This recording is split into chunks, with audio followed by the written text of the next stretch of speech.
Salut à toi, c'est Jérémy de la chaîne Road to Action et aujourd'hui je vais te parler du nofap. Si t'es sur cette vidéo, c'est que tu t'intéresses à l'arrêt de la masturbation, c'est que tu t'intéresses du coup à l'abstinence et je te comprends parce que j'ai été dans la même situation que toi. C'est sûr, avec toutes les vidéos YouTube qu'on voit en ce moment sur le nofap, on peut vraiment se demander est-ce que c'est vraiment utile et est-ce que je dois le faire. Et du coup j'ai testé ce challenge, c'est pourquoi dans cette vidéo je vais t'expliquer mon expérience du nofap, si je te conseille de le faire ou non et mes conseils si toi t'as envie de le faire. Si tu connais pas encore cette chaîne, je l'ai créée avec mon pote Jean et ici on t'aide à être plus productif et à passer à l'action pour réaliser tes objectifs et tes rêves. Du coup si ça t'intéresse, je t'invite à t'abonner à la chaîne pour louper aucun de nos contenus. Je te fais pas plus attendre, on démarre tout de suite pour la vidéo.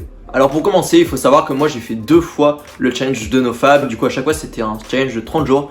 J'ai réussi les 2 fois. La première fois que je l'ai fait c'était il y a 3 ans et la deuxième fois que je l'ai fait c'était en septembre dernier et ça s'est assez bien passé. J'ai eu des difficultés, j'ai eu des points positifs et des points négatifs. C'est donc ce que je vais te partager tout de suite. Le premier bénéfice que j'ai ressenti quand j'ai fait ce challenge, les 2 fois je l'ai ressenti d'ailleurs ce bénéfice, surtout la deuxième fois, c'était que j'étais plus productif dans mon travail et que j'avais tendance à avoir plus de détermination au sport. Et c'est logique car tu réduis en fait le plaisir immédiat. Le fait en fait de te masturber, ça fait du coup un plaisir immédiat. Et pour ton cerveau, ça veut dire quoi? Ça veut dire je peux être heureux sur le court terme grâce à une action qui ne demande pas spécialement d'effort.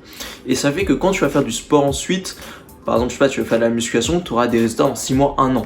Et du coup, si tu as tendance à te masturber, tu auras cette règle dans ton cerveau, un peu ce biais qui va se créer, là où tu peux avoir des résultats immédiats. Tandis qu'en musculation, ça va pas être le cas. Tu vas pas avoir le bénéfice et tu vas pas être déterminé pour t'entraîner.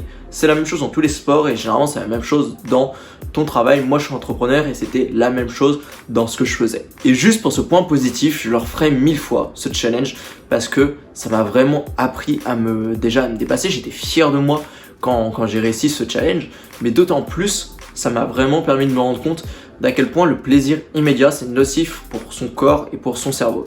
Et il faut toujours privilégier le plaisir long terme, vraiment le bénéfice long terme quand tu fais une activité. Et en effet, un deuxième bénéfice que j'ai ressenti, c'est que ça m'a permis de juste en fait décupler ma volonté.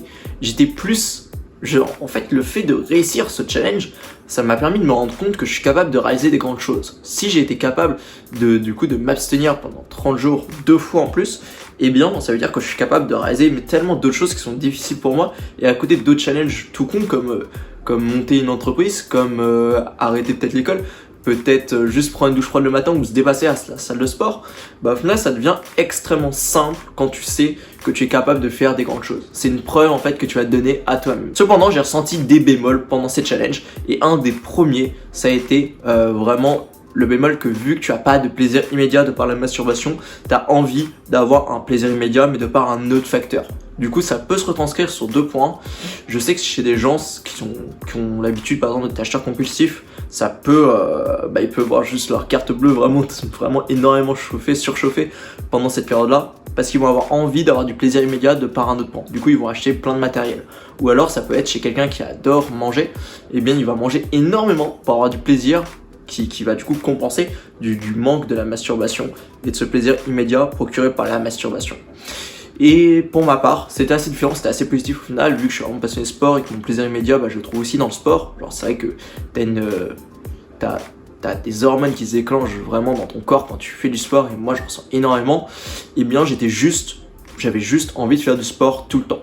Du coup en soi c'était plutôt positif pour le coup. Et le deuxième bémol que j'ai ressenti, c'est que j'avais énormément envie de séduire autour de moi. J'avais envie de séduire parce que du coup mon cerveau se disait quoi? C'est comme en fait il disait que le seul moyen de soulager mes pulsions c'était du coup avec un partenaire. Du coup ça me donne envie de séduire autour de moi car ça va être très naturel au final. Ton cerveau sait que c'est le seul moyen de soulager tes pulsions. Du coup ça c'est un bémol que j'ai ressenti aussi pendant ce challenge. Mais du coup la conclusion que j'en ai faite, c'est vraiment que je leur ferai 1000 fois. Je leur ferai 1000 fois et je conseille à tout le monde de le faire juste pour le challenge que c'est. Et pourquoi tu dois le faire? Déjà parce que tu vas mieux utiliser tes énergies. Tu vas mieux utiliser tes énergies, c'est-à-dire qu'il y a quelque chose dans ton corps qui s'appelle l'énergie sexuelle, c'est une des énergies les plus puissantes de ton corps. Et à chaque fois que tu vas du coup te masturber ou que tu vas faire l'amour avec ton partenaire, eh bien en fait tu vas juste te libérer de cette énergie sexuelle alors que tu pourrais l'utiliser ailleurs. Tu pourrais l'utiliser pour avoir plus de volonté quand tu fais du sport, tu pourrais l'utiliser pour être plus productif dans ton travail, tu pourrais l'utiliser en fait dans plein de domaines qui te demandent de la volonté, mais non, tu décides de te masturber et de faire l'amour avec ton partenaire, ce qui en soi c'est pas forcément mal, mais tu pourrais mieux l'utiliser ailleurs selon moi. Du coup, l'énergie sexuelle, vraiment le fait de faire un nofap, ça va te permettre de la contrôler et de savoir la placer ailleurs. Tu vas transmuter ton énergie sexuelle ailleurs. Et ça, c'est le plus gros point positif si tu dois faire un nofap, et c'est pour ça que je te conseille de le faire.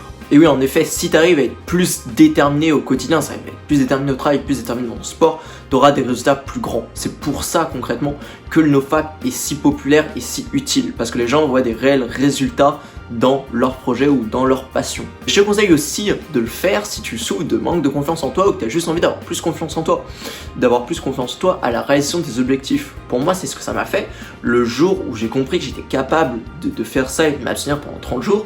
Et bien je me suis juste dit, mais waouh, Jérémy, t'es capable de faire ça, t'es capable de faire tellement d'autres choses à côté.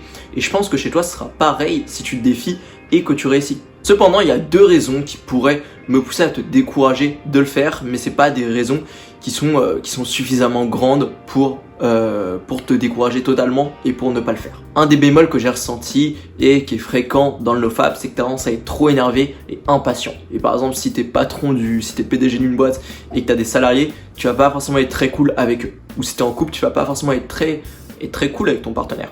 Mais si, il faut savoir, je vais rentrer un peu dans le côté scientifique, mais quand tu te masturbes, en fait, tu as une augmentation de ton taux de prolactine. Ton taux de prolactine, je veux dire. Et ton taux de prolactine, c'est concrètement ce qui va te permettre de diminuer ta libido. C'est pour ça qu'à chaque fois que tu te masturbes ou que tu viens de faire l'amour à ton partenaire, eh bien, tout de suite, ta libido, elle est à 0. Elle est à 0 après. C'est parce que ton corps va augmenter le taux de prolactine. Et quand tu as tendance à pas te masturber, eh ben, t'as l'effet inverse. Tu as juste l'effet inverse parce que ton taux de prolactine va baisser, ce qui va juste te donner une libido énorme. Et il faut savoir du coup l'utiliser ailleurs, et c'est ce que je vais t'expliquer juste après. Du coup, selon moi, tu dois faire un nofap pour toutes les raisons que je t'ai expliquées. Ça va te permettre de vraiment reprendre le contrôle sur toi, sur ton corps et sur ta vie. Mais alors j'en viens tout de suite au 3e point, comment tu peux faire un nofap toi aussi et quels sont les conseils que j'ai à te donner. Premièrement, je vais te donner juste une règle et c'est la question la plus fréquente, c'est et si je suis en couple, si j'ai du coup un partenaire, si je suis en couple, comment est-ce que je fais? Est-ce que j'ai le droit? Est-ce qu'un nofap en fait c'est de l'abstinence? Est-ce que nofap égale nofuck? En soi, non. En soi, non, c'est pas la même chose. Si t'es avec les puristes se diront qu'un nofap, c'est juste le fait de pas te masturber. T'as le droit de faire l'amour à ton partenaire. Mais selon moi, je pense que si tu fais un nofap, tu tentes le tout pour le tout. Genre, tu tentes à la fois une abstinence de masturbation, une abstinence totale sexuelle et aussi un arrêt du porno. Comme ça, tu auras le maximum de résultats et tu feras vraiment un test sur l'ensemble des choses. Du coup, moi, je te conseillerais, si tu as un partenaire, de vraiment faire une abstinence aussi pendant 30 jours. Du coup, si tu es en voyage, bah, c'est le moment de le faire. Le moment où vous êtes loin, c'est le moment de le faire. Mais au-delà de cette règle, comment tu peux le faire? Bah, il y a différents challenges. Tu peux le faire sur différentes périodes de temps. Combien de temps il faut? Bah, je t'en parlerai plus après, mais tu as différentes périodes qui reviennent fréquemment. Je te conseille de commencer par 7 jours et après, tu peux faire 30 jours. Moi, j'ai commencé directement par 30 jours, mais c'était assez compliqué.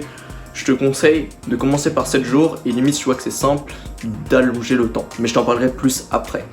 J'avais juste quelques conseils à te donner avant. Ce que tu vas ressentir si tu fais un nofap, c'est que tu as énormément d'énergie en toi. Tu as vraiment de l'énervement, une certaine énergie à vider ailleurs. Du coup, moi, ce que je te conseille durant cette période de nofap, pour vraiment libérer cette énergie, ça va être juste de faire énormément de sport et d'avoir des objectifs énormes sur tes projets. Si tu as envie de monter une entreprise, c'est le moment pour la monter. Si tu as envie de te remettre au sport, c'est le moment pour te remettre en sport. En fait, les gros objectifs de ta vie, il faut les faire pendant cette période-là. Ça va vraiment être très très simple d'accumuler les deux. Et on peut se dire, oui, mais déjà que ça va être compliqué de ne pas masturber pendant 30 jours, de faire un nofap pendant 30 jours, eh bien je vais pas en plus rajouter la création d'une boîte ou alors la remise au sport ou alors une progression intense sur un domaine sur lequel je veux progresser. Bah selon moi en fait, il faut justement l'associer. Parce que c'est justement si tu fais juste un nofap et qu'à côté tu libères pas ton énergie ailleurs, eh bien c'est là que tu vas louper ton nofap parce que tu auras besoin de libérer cette énergie. Moi je te conseille d'accumuler du coup 2 gros objectifs, ça a tendance à être contre-productif dans la plupart des temps, mais dans ce cas-là précis, selon moi c'est vraiment efficace. Du coup fixe-toi des gros objectifs pendant ta période de nofap. Et du coup on en vient tout de suite au défi de la vidéo, vu qu'on donne un défi par vidéo sur Road to Action. Le défi que je vais te donner aujourd'hui, ça va être de te lancer à partir de maintenant, tout de suite, sur 7 jours de nofap, 7 jours d'abstinence totale, si tu l'acceptes bien sûr, là où ça va vraiment te permettre de pouvoir tester ce challenge, voir concrètement qu'est-ce que ça fait, qu'est-ce que ça provoque dans ton corps, et rien qu'en une semaine, tu peux déjà avoir une idée globale de qu'est-ce que ça fait. Du coup si cette vidéo t'a aidé, t'a enseigné et t'a juste motivé à passer à l'action, bah je t'invite à la liker et je t'invite aussi à commenter si toi aussi déjà pour me dire ce que tu en as pensé et pour me dire aussi si tu te lances dans ce défi-là et pourquoi est-ce que tu te lances, qu'est-ce que tu vas faire à côté. Dis-moi tout ça en commentaire.